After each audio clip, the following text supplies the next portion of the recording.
Hey, so I'm making this video real quick because I don't know, it just came to me, but yeah, I just feel like it's just something I should talk about. So I'm CJ West. I make music. You know, I have a good career, not in music, but I have a job, and I'm not gonna really get into that. But what I want to talk to you today about is kind of just what I went through, and maybe it could help somebody else. You know. So I was watching an interview the other day with a rapper that's from where I'm from in Miami, named Fat Nick, and it was with DJ. I forgot what his name was, but he's got like this podcast, YouTube channel, and he asked Little Nick, you know, like, what's going on with you? I heard you're sober and all this stuff, and like I was really happy to hear that, you know, Fat Nick got sober because I'm an addict, right? I've been clean for like 60 days now. I had 2 years before I relapsed, almost 2 years, and I relapsed. But I shoot methamphetamine, fentanyl, heroin, and I drink a lot, you know, and I've been into the pits of hell with my addiction. I fucking was homeless in Overtown, Miami, Florida for 8 years, 6 years straight, but 8 years total. I mean, I've done it all when it comes to drugs.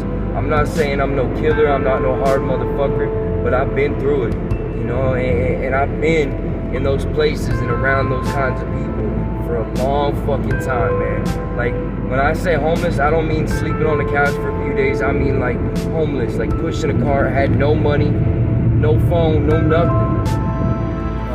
And I've been blessed to have the opportunity to get clean. So like, he asked Fat Nick, oh, so like I hear you stopped doing drugs, you're sober. Fat Nick was like, yeah, I stopped popping pills, and he went into kind of why. But then, like, he said he was sober, but he said he can go to the club or whatever and drink and not get drunk. Okay, now that's a problem because he's giving off the wrong message. And what I mean by that is I'm not discouraging him or putting him down in any way. That's not what I'm doing. Like, in a loving, positive way, what I'm saying is people who are addicts, right? We have this spiritual malady, and we have this disease in our thinking, right? We have distorted thinking. It's where our brain is literally physically different from other people's. We don't react the same. Okay, for me, if I was in Fat Nick's position, right? And I stopped popping pills, but I started drinking. What that does is it picks up those old receptors in my brain. And after a while, like, that might work for about a week or two, but one day, my brain's gonna say, this is not what I want. I know what I want, and I know where to go get it, and I'm gonna pick right back up where I left off when I stopped taking pills. Meaning, that dark place that I was in that made me want to stop, just by me drinking for about a week or having one drink, I'm gonna go, I might not know it, but in the darkness, my disease is creeping and it's waiting for that one moment. And that one moment is when I take that drink, my brain, without me knowing, one day is gonna come to me and say, fuck this shit. Go get those pills, go get that dope, go get those mollies, go get them Roxys, whatever you might go to, like whatever your thing is. That's how it happens. And then it tries to isolate us as far as we can get from the things we love, the people we love, the things we do, the stuff that we enjoy. I mean, like, I'm telling you, I had it all. I sold dope when I was 16 years old, started doing it, and that sprung me into, by 16, I was smoking fucking crack. Like, I was smoking fucking crack like a fucking fiend. And I gave up everything. I gave up everything I loved. I gave my studio equipment away. I gave my shoes away. I gave my phone away. I would have traded my parents at one point in time for another hit. Because the disease and my addiction wants me so far gone that it can corner me to where I have nothing to do, nowhere to turn but to that drug. So by Little Nick saying that, right, I pray to God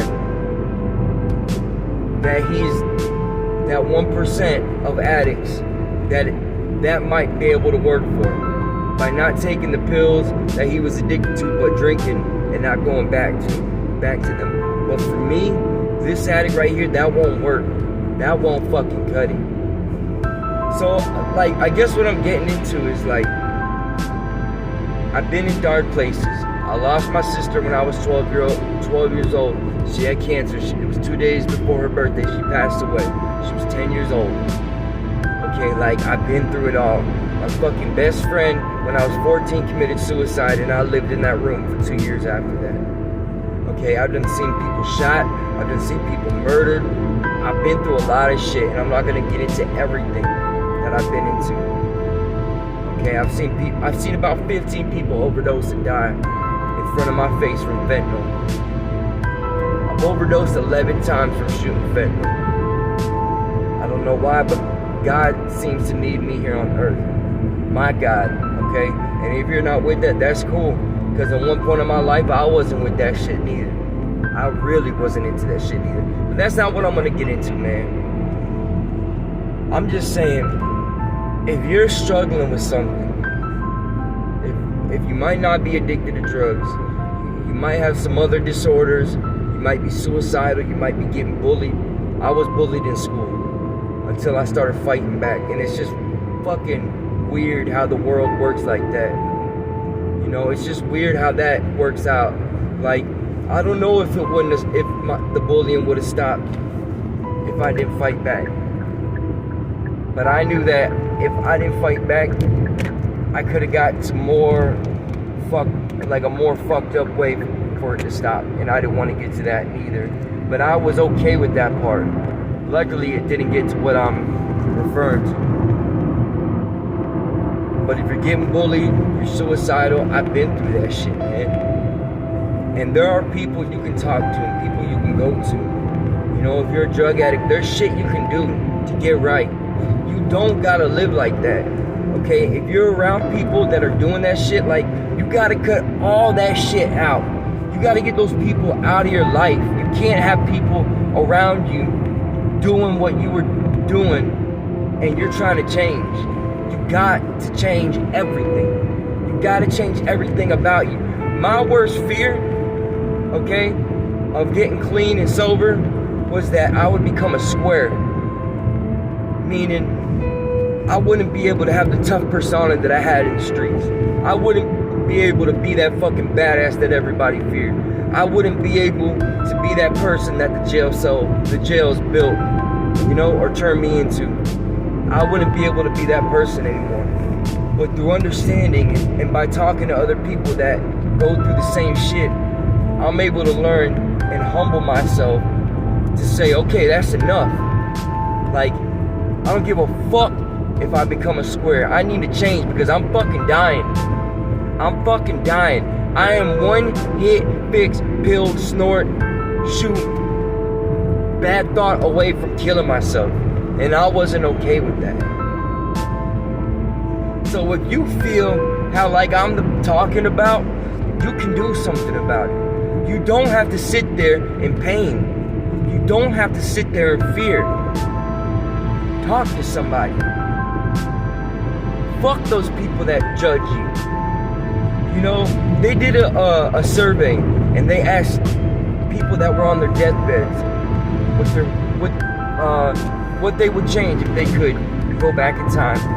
And 80% of them said that they wish they went through life not giving a fuck what people thought about them so much, and maybe they would have turned out different. So I took that and I'm applying that in my fucking life, because I don't give a fuck what people think about me, straight up. Okay, the reason I don't have no front teeth right now is because when I got locked up when I was 20 years old, some fucking Nazis knocked out my fucking teeth because I wasn't with that shit.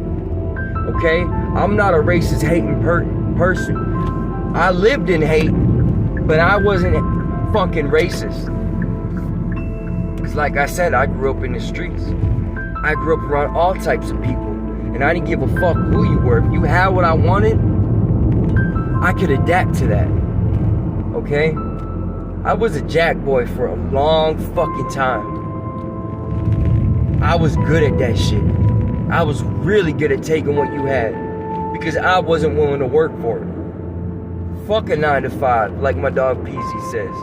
Fuck a 9 to 5. That's what I was on. That's the type of shit that I was really on. And I don't gotta talk about it, but I'm just letting you know that the person that is talking to you in front of the camera right now is not the person I was 60 days ago, 2 years ago, 4 years ago, when I decided enough was enough.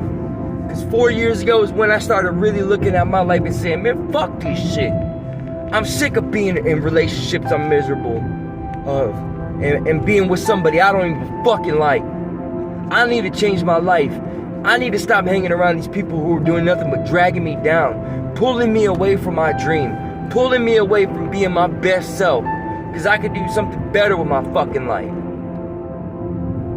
So it took baby steps. Little by little, I was able to start changing.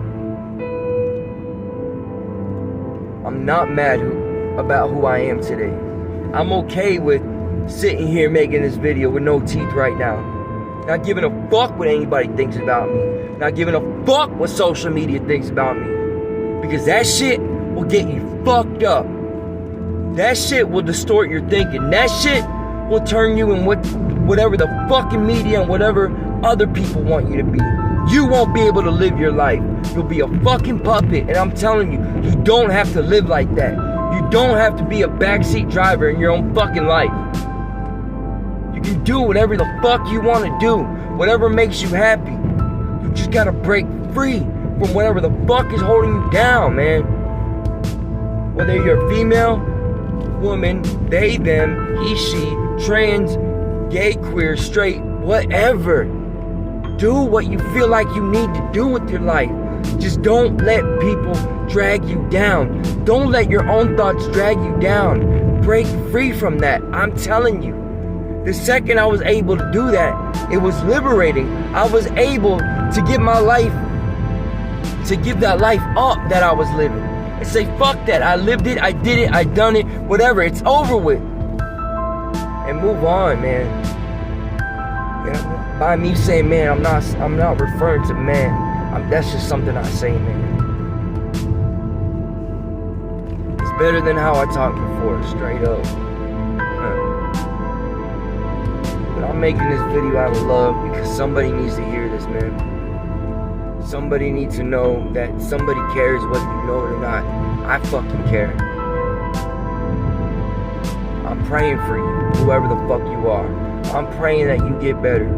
I'm praying that whatever it is holding you down breaks free and you set yourself free. So stand up for what you love and stand up for what you feel you need to stand up for and do something about your life. Whether your life is fucked up or not, we all can become better people. Whether you have a problem with ego, attitude, drugs, identification, whether you're going through an identity crisis, you can change. You can find who you really are inside. Just love yourself. I challenge you to look in the mirror today and say, I love myself. And you say, I love you to that person you're looking back at. I challenge you. Whether you got something or not, this helped me. This helped me because all it takes is that one person to see this video and get them thinking about what they're really doing with their life and who they are. I love everybody, no matter what you think you are or who you may be. Just know that I love you. I have nothing for love for you. I know my music can be a little violent, but that's where I was in my life, okay? I'm talking about the stuff that I went through and I've been through and I've done. That's just my way of expression. Find something you love and dream big. If you need anybody to talk to, whether you like me or not, because of the way I look, talk, think, smell, fuck it. You know, you can hit me up. And if not, find somebody that's going through what you went through and has been through what you are going through or how you feel, so they are able to help you.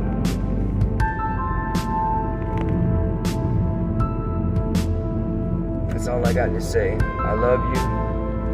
I hope everybody has a blessed day, night, no matter where you are in the world.